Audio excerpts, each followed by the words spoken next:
Is diabetes an incurable disease, type 2 diabetes? Should it get worse all the time as it usually does, or is that a symptom? Is that because we're treating it totally wrong or not even treating it at all? That's what I'm going to talk about with my guest today. I'm Andreas Enfeldt from DietDoctor.com, and I'm here with Dr. Jason Fung, a nephrologist from Canada. Welcome. Oh, thanks very much. So I just watched a presentation by you. I thought it was really fantastic. Thank you. It was about how we treat diabetics today in the medical system. And you're a nephrologist. You meet diabetics when they've had their disease for a long time and they're really sick, right? Yeah, so I treat people on dialysis. That's a lot of what I do. And it's very disheartening because what happens is that when they develop their disease, they're so sick. But the diabetes itself is actually quite reversible. And that's one of the things that I realized a short while ago.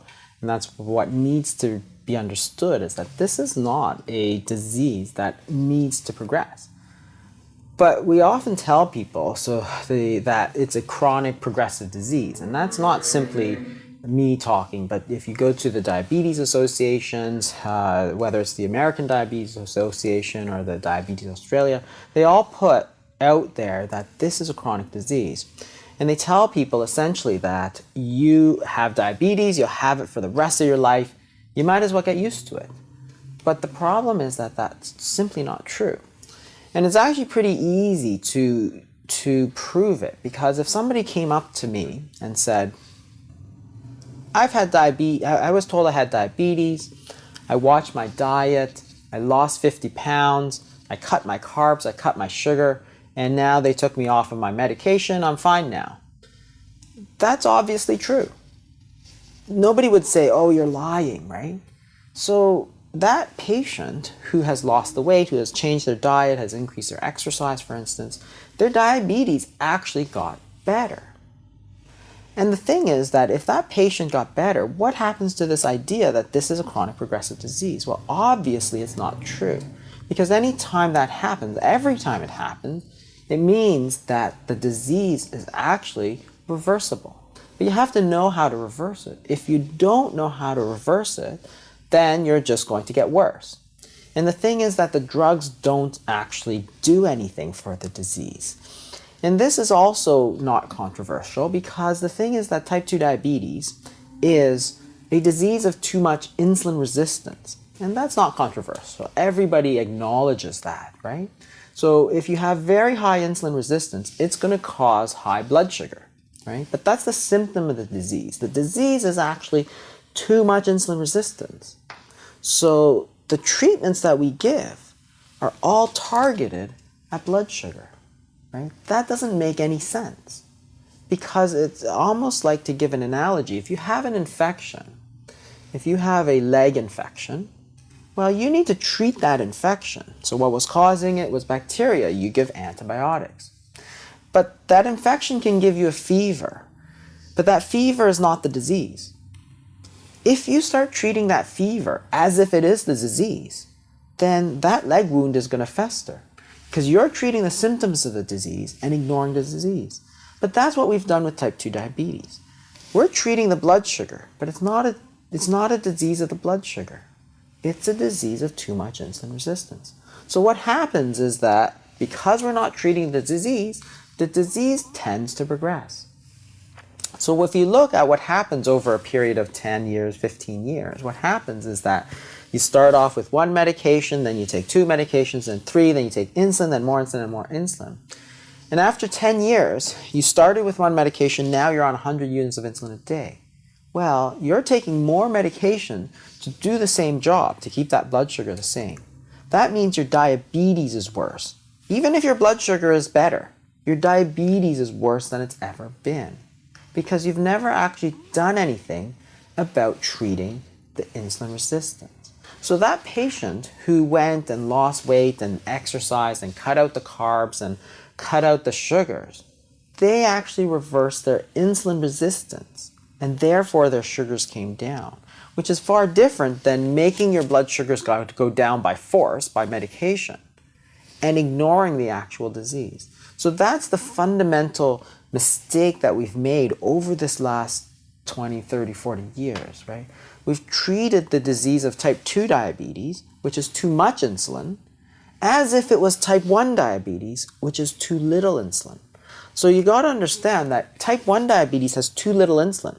So that makes sense. You should give them insulin. Type 2 diabetes is too much insulin. You need to reduce their insulin. But instead, we're giving more insulin to a disease state that has too much insulin.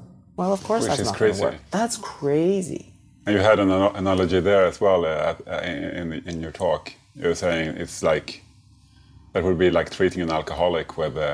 Exactly. So if you have a disease such as alcoholism, where it's characterized by too much alcohol, the very last thing you want to do is give more alcohol. And that seems very obvious, right?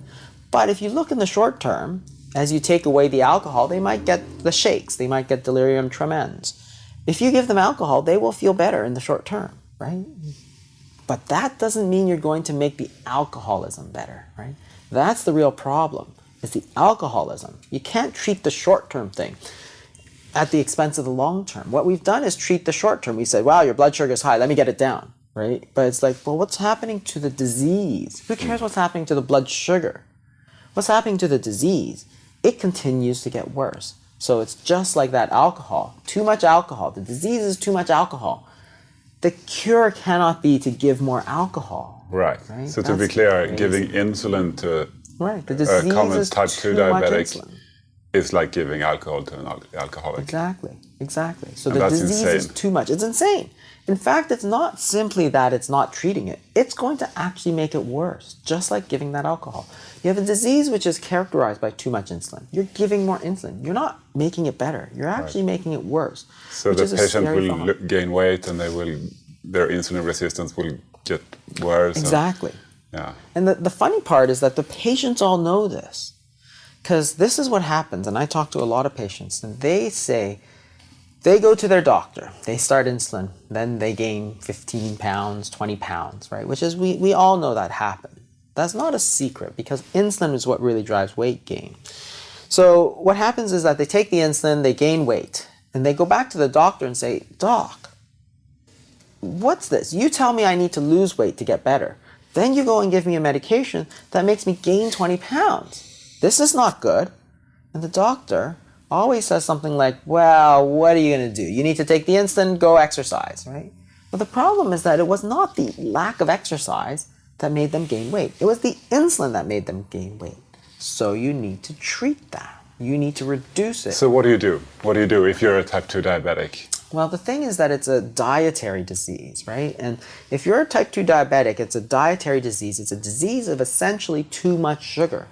So if you understand it like that, then the answer is to get that sugar out, get it down. So the first thing you need to do is cut out all the sugar, cut out a lot of these refined carbohydrates, which are just sugar. So the breads and the pastas, right? So they're all chains of sugar. That's all carbohydrates are, chains of sugar. As you eat them, they get broken down into sugar. So if you have too much sugar, if diabetes is essentially too much sugar, you got to stop taking sugar. Otherwise, you're going to make it worse. So that's probably the first thing. You can do more exercise, try and burn it off. And the other thing that you can do is try to do something more extreme, such as fasting, for instance. You can actually more extreme than a strict low-carb diet. I love it. Okay, fasting. Tell me more about it. So fasting is actually the most efficient and the most effective way to lower insulin. There's really no drug that does it. There are actually two, but they're not very effective to lower insulin. But if you understand that the disease is too much sugar, too much insulin, then you got to say, well, if it's too much sugar, too much insulin, let's get rid of the sugar, let's get the insulin down. How am I going to do that, right? So the thing about the sugar, you can go on a very low-carb diet, a ketogenic diet, and that will get your sugars down. But it doesn't necessarily get your insulin down because the proteins and the fats still raise insulin. Not to the same degree that carbohydrates do, but they still raise insulin. So you can get that sugar down, but you won't get that insulin down. So you can actually put people on various periods of fasting because you're not taking anything It's not simply low carb, it's low protein and low fat, right? It's nothing at all. So think about what's going to happen here. The body is not going to have anything coming in. So what it's going to happen is it's going to start burning that sugar. And that's perfect. That's exactly what we want it to do. It starts burning sugar. After it burns the sugars, your sugars come down. You don't have to take medications. You don't have to take insulin. After that, it starts burning fat. And that's perfect. That's exactly what we want to do. And there's always two questions that come up when you talk about fasting. One, can I do it? And the thing is, you have to understand is that literally billions of people around the world fast on a regular basis through their entire lives, right? So the Muslims, the Hindus, the Buddhists, the Catholics, almost every major religion in the world prescribes fasting. Not because it's super harmful, because it's very beneficial. And what happens during the fast is that your insulin levels go down. Perfect. That's exactly what we want. So what we're doing is we're burning off all that sugar and getting it out of the system, right? As opposed to just getting it out of the blood, we're actually getting it out of the entire body. So the fasting does both things. It lowers the insulin and it lowers the sugars. The other thing that always comes up with fasting is it harmful? And this is what always comes up. Am I going to go into starvation mode? And what's interesting when you look at fasting is that studies of fasting show the exact opposite. You don't have less energy, you have more energy. So there are certain things that get activated when you're fasting. So growth hormone goes up, for instance, to preserve lean muscle. Then you'd start burning just fat. Adrenaline goes up to give you more energy.